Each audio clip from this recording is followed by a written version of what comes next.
जहां पर हमें सैन फ्रांसिस्को दिखाया जाता है। क्रिस गार्डनर जो अपनी पूरी जिंदगी की सेविंग्स को पोर्टेबल बोन डेंसिटी स्कैनर्स को खरीदने में इन्वेस्ट कर देता है, लेकिन क्रिस की किस्मत उसका साथ नहीं देती। ये मशीन पूरी तरह से मार्केट में फ्लॉप हो जाती है और अब उसकी मशीन, उसके स्कैनर्स बिकना बहुत मुश्किल हो जाते हैं, जिस वजह से धीरे धीरे उसकी फाइनेंशियल कंडीशन बहुत ज्यादा खराब हो जाती है। क्रिस अपनी पत्नी लिंडा और अपने बेटे क्रिस्टोफर के साथ एक किराए के घर पर रहता है। क्रिस्टोफर की फीस, घर का किराया और बहुत सारे और भी खर्चे हैं, जिन सब का बर्डन अब उसकी पत्नी के ऊपर आता है, जिस वजह से इन दोनों के रिश्ते अब खराब होना शुरू हो जाते हैं। हालांकि इसमें क्रिस की और उसकी पत्नी की कोई भी गलती नहीं होती। फाइनेंशियली बहुत ज्यादा स्ट्रगल कर रहे होते हैं। क्रिस भी बहुत मेहनत कर रहा है और उसे अपना घर चलाने के लिए महीने में 4 स्कैनर्स को बेचना होगा, लेकिन एक भी स्कैनर मुश्किल से बिक पाता है। अब एक दिन क्रिस जब अपने क्लाइंट को फोन कर रहा होता है, तभी उसके सामने एक बहुत ही शानदार गाड़ी आकर रुकती है, जिससे एक आदमी उतरता है। क्रिस उस गाड़ी को देखते ही रह जाता है। वो अपने आप को रोक नहीं पाता और उस आदमी से पूछता है कि I got 2 questions, what you do and how do you do it, यानी कि आप क्या करते हैं और इस सब को कैसे मैनेज करते हैं। वो आदमी एक बिल्डिंग की तरफ इशारा करते हुए कहता है कि I am a share broker. और जब क्रिस उस बिल्डिंग की तरफ देखता है तो वहां से जो भी कोई निकल रहा होता है वो सब के सब खुश होते हैं। उनके चेहरों पर मुस्कुराहट होती है, जो क्रिस की जिंदगी से लगभग पूरी तरह से गायब हो चुकी है। और क्रिस तय करता है कि वो भी एक शेयर ब्रोकर बनेगा। वो घर जाता और अपनी पत्नी से कहता है कि मैं सोच रहा हूँ कि मैं इस काम को छोड़ दूं और कोई जॉब कर लूं। उसकी पत्नी कहती है कि तुम बिल्कुल सही सोच रहे हो, वैसे भी तुम्हारे स्कैनर्स को कोई नहीं खरीदता। वो कहता है कि मैं सोच रहा हूं मैं एक शेयर ब्रोकर बन जाऊं। उसकी पत्नी उसे हैरानी से देखते हुए कहती है, नॉट एन एस्ट्रोनॉट, मतलब तुम एस्ट्रोनॉट नहीं बनना चाहते। दरअसल उसकी पत्नी को उस पर बिल्कुल भी कॉन्फिडेंस नहीं है। एक तरह से वो उसका मजाक उड़ाती है। ये सुनकर क्रिस को बिल्कुल भी अच्छा नहीं लगता। उसकी पत्नी अब तय कर लेती है कि वो क्रिस के साथ नहीं रहेगी और वो अपने बेटे को लेकर घर छोड़कर चली जाती है। क्रिस को इस बात से बहुत गुस्सा आता है। वो अपनी पत्नी से मिलता है और कहता है कि अगर तुम जाना चाहती हो तो जा सकती हो, लेकिन मेरा बेटा मेरे साथ रहेगा, क्योंकि क्रिस अपने बेटे से बहुत प्यार करता है और वो भी जानता है कि लीगली वो अपनी पत्नी से अपने बेटे को नहीं ले सकता। पर इसी दौरान उसकी पत्नी की यूरोप में कहीं जॉब लग जाती है, जिसके चलते उसे यूरोप जाना पड़ता है और क्रिस को उसका बेटा वापस मिल जाता है। क्रिस जिस घर में रहता है उसने कई महीनों से रेंट नहीं दिया और एक दिन उसका ओनर उसके पास आता है और कहता है कि तुमने रेंट पे नहीं किया, मुझे अपने घर को पेंट करवाना है, तुम मेरा घर खाली कर दो। क्रिस कहता है कि मुझे कुछ दिनों की मोहलत और दे दो। ओनर कहता है कि ठीक है, तुम घर को पेंट कर दो, इसके बदले तुम 1 हफ्ते और रह सकते हो। इसी दौरान क्रिस ने शेयर मार्केट की जॉब के लिए अप्लाई कर दिया होता है और अगले दिन उसका इंटरव्यू है। रात को घर पेंट कर रहा होता है, तभी उसके घर में पुलिस आ जाती है और उसे अरेस्ट कर लिया जाता है। दरअसल उसने पार्किंग के जो टिकट्स होते हैं, यानी कि पार्किंग के जो चार्जेस होते हैं, वो नहीं भरे होते और अब उसे अरेस्ट कर लिया गया है। हालांकि वो पुलिस से बहुत रिक्वेस्ट करता है कि मुझे छोड़ दो। पुलिस कहती है कि हमारे कुछ रूल्स हैं, हम तुम्हें कल सुबह 10 बजे से पहले नहीं छोड़ सकते। और अगली सुबह जब क्रिस को छोड़ा जाता है तो वो सीधा अपने इंटरव्यू के लिए भागता हुआ जाता है, क्योंकि उसके पास बस के पैसे भी नहीं होते। क्रिस के कपड़ों पर पेंट लगा हुआ होता है और वो बाहर लॉबी में बैठकर अपने नंबर का इंतजार करता है और तभी एक लड़की आती है जो उसका नाम बुलाती है, क्रिस गार्डनर। क्रिस के अंदर हिम्मत नहीं होती कि इस तरह के कपड़े पहनकर वो खड़ा हो जाए। वो कुछ देर सोचता है और इसके बाद खड़ा हो जाता है और उस लड़की के पीछे चला जाता है, जहां पर एक पैनल बैठा होता है जो इंटरव्यू लेगा। वो सब क्रिस को देखकर बहुत हैरान होते हैं, क्योंकि आज से पहले कोई भी इतने गंदे कपड़े पहनकर इंटरव्यू देने के लिए नहीं आया। इससे पहले कि वो लोग क्रिस को कुछ बोलते, क्रिस कहता है कि मैं पिछले आधे घंटे से कहानी बनाने की सोच रहा हूँ कि मैं यहाँ पर इस तरह के कपड़े पहनकर क्यों आया हूँ, लेकिन मैं कोई कहानी नहीं बना पाया। और सच तो ये है कि एक रात पहले मुझे पुलिस ने पार्किंग टिकट पे ना करने की वजह से अरेस्ट कर लिया था। ये सुनकर सब हैरान हो जाते हैं, क्योंकि ये सब वेल सेटल्ड लोग हैं और इन्हें बात बिल्कुल भी समझ नहीं आती। इनके लिए पार्किंग टिकट्स भरना बहुत ही छोटी बात है। अब ये क्रिस से सवाल करना शुरू करते हैं। ये पूछते हैं कि आपने कहां तक पढ़ाई की है। क्रिस कहता है कि 12th क्लास तक, और मैं अपनी क्लास में फर्स्ट था। इसके बाद क्रिस से पूछता है कि तुम्हारी क्लास में कितने स्टूडेंट्स थे। क्रिस कहता है कि 8। ये सुनकर सब एक दूसरे की शक्ल देखना शुरू कर देते हैं, क्योंकि 8 बच्चों में फर्स्ट आना कोई बहुत बड़ी बात नहीं है। क्रिस कहता है कि मैं नेवी में भी फर्स्ट था और उसमें 21 लोग थे। और क्रिस की बातों से कोई भी कन्विंस नहीं होता। वो लगभग इंटरव्यू में फेल हो चुका है। और इससे पहले कि क्रिस को फैसला सुनाया जाता, वो सबसे कहता है कि मैं कुछ कहना चाहता हूँ। अगर कोई मुझसे सवाल पूछता है और मुझे जवाब नहीं आता तो मैं साफ साफ कह देता हूँ कि मुझे जवाब नहीं आता, पर मैं एक बात की शर्त लगा सकता हूँ कि मैं जानता हूँ कि जवाब कैसे ढूंढा जाता है और मैं जवाब ढूंढ कर रहता हूँ। इस बात से सब के सब थोड़ा सा इम्प्रेस हो जाते हैं। और अब जो यहाँ पर सबसे सीनियर होता है वो क्रिस से कहता है कि अगर कोई आदमी मेरे पास बिना शर्ट के इंटरव्यू देने के लिए आता है और मैं उसे जॉब दे देता हूँ, ऐसा क्यों। क्रिस कहता है शायद उसने बहुत ही शानदार पैंट्स पहने होंगे। यह सुनकर सब के सब हंसना शुरू कर देते हैं क्योंकि ये बहुत ही बेहतरीन जवाब होता है। इस जवाब के बाद क्रिस को सेलेक्ट कर लिया जाता है। इसी पैनल में एक आदमी होता है जिसका नाम जैक है, जिसे क्रिस पहले से जानता है। वो जैक को कहता है कि मैं तुम्हें सोच के बताऊंगा कि मैं इंटर्नशिप ज्वाइन करूंगा कि नहीं।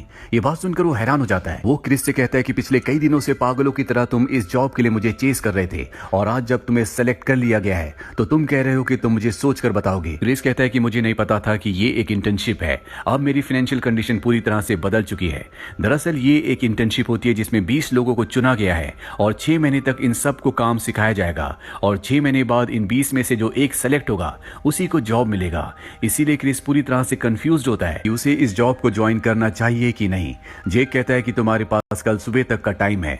कल सुबह तक अगर तुमने मुझे जवाब नहीं दिया तो मैं तुम्हारी जगह किसी और को रख लूंगा। क्रिस घर जाता और फैसला करता है कि वो इस इंटर्नशिप को ज्वाइन करेगा।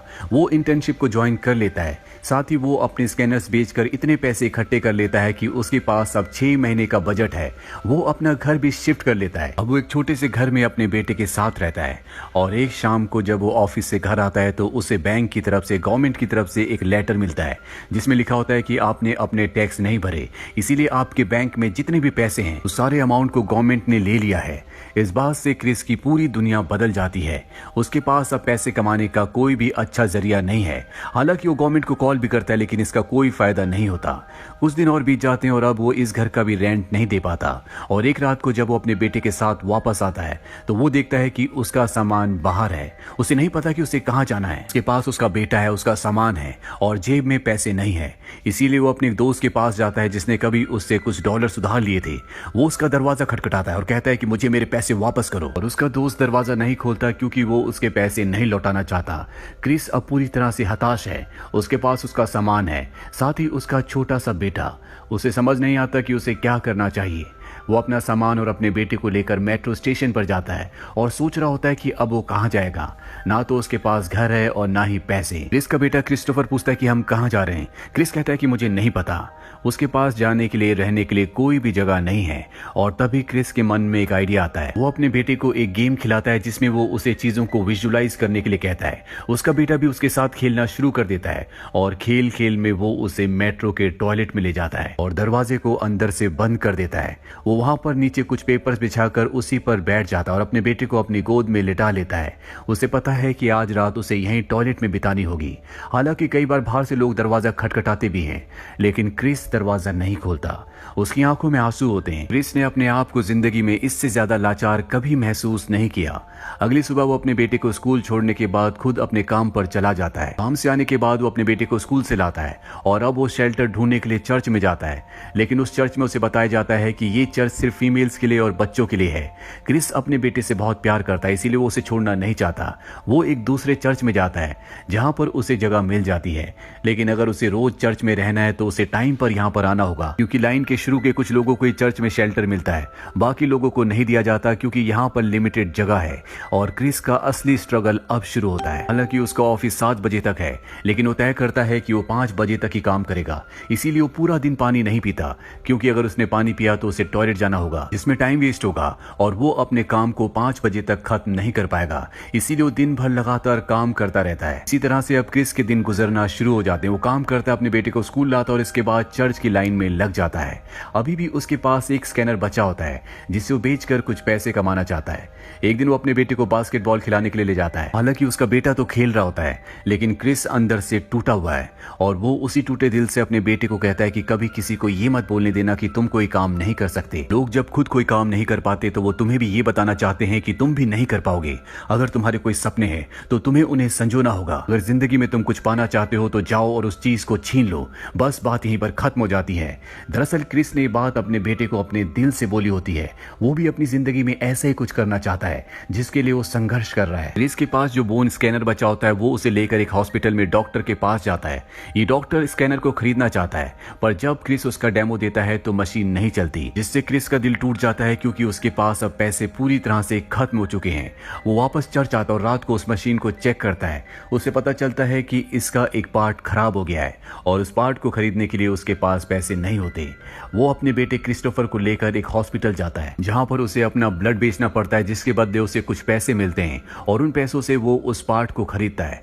वापस आने के बाद वो उस पार्ट को जब मशीन में लगाता है, मशीन ठीक हो जाती है, जिससे उसे बहुत खुशी होती है और अब उस मशीन को बेचकर कुछ पैसे कमाता है और वो अपने बेटे के साथ आज चर्च में नहीं जाता बल्कि एक अच्छा कमरा किराए पर लेता है जहां पर ये दोनों के दोनों रात वहीं पर गुजारते हैं। कई दिनों के बाद इन्होंने टीवी देखा है और रात को ये दोनों के दोनों वहीं पर सो जाते हैं। वहीं क्रिस पूरी मेहनत कर रहा होता है, वो पूरे दिन कॉल्स करता है, साथ ही पर्सनली लोगों से मिलता है और वापस आने के बाद वो अपनी पढ़ाई भी करता है क्योंकि उसका एग्जाम होने वाला है। दरअसल इस इंटर्नशिप में एक थ्योरी का एग्जाम भी है जिसे पास करना बहुत ही जरूरी है और क्रिस के साथ जितने भी बाकी 19 लोग होते हैं ये सब के सब हाईली क्वालिफाइड होते हैं। क्रिस एक ऐसा होता है जो सिर्फ 12th पास होता है।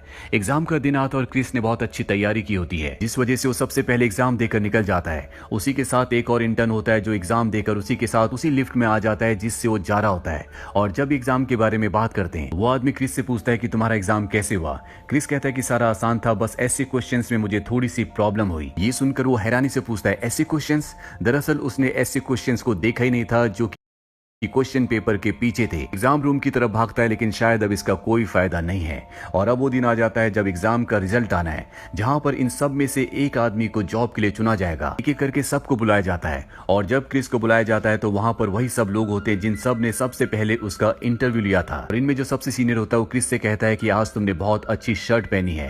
क्रिस कहता है कि आज मेरा यहाँ पर आखिरी दिन है, मैंने सोचा क्यों ना मैं एक अच्छी शर्ट पहन कर जाऊं।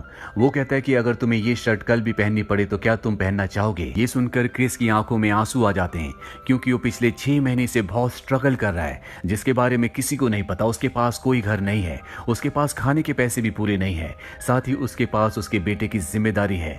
क्रिस कहता है कि हाँ, यानी कि क्रिस को ये जॉब मिल चुका है। क्रिस का सीनियर उससे पूछता है क्या ये आसान था क्रिस? क्रिस कहता है कि नहीं सर, ये बिल्कुल भी आसान नहीं था और अब क्रिस की जिंदगी में सब कुछ ठीक हो चुका है।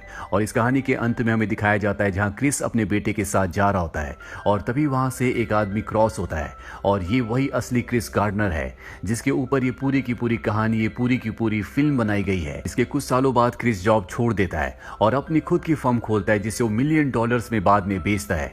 आज क्रिस बहुत अमीर आदमी है, साथ ही वो एक मोटिवेशनल स्पीकर भी है। वो लोगों को जिंदगी में मोटिवेट करता है ताकि उसकी तरह लोग भी जिंदगी में कामयाब हो सके। तो ये थी पूरी कहानी परस्यूट ऑफ हैप्पीनेस की। उम्मीद करते हैं कि ये कहानी आपको पसंद आई होगी।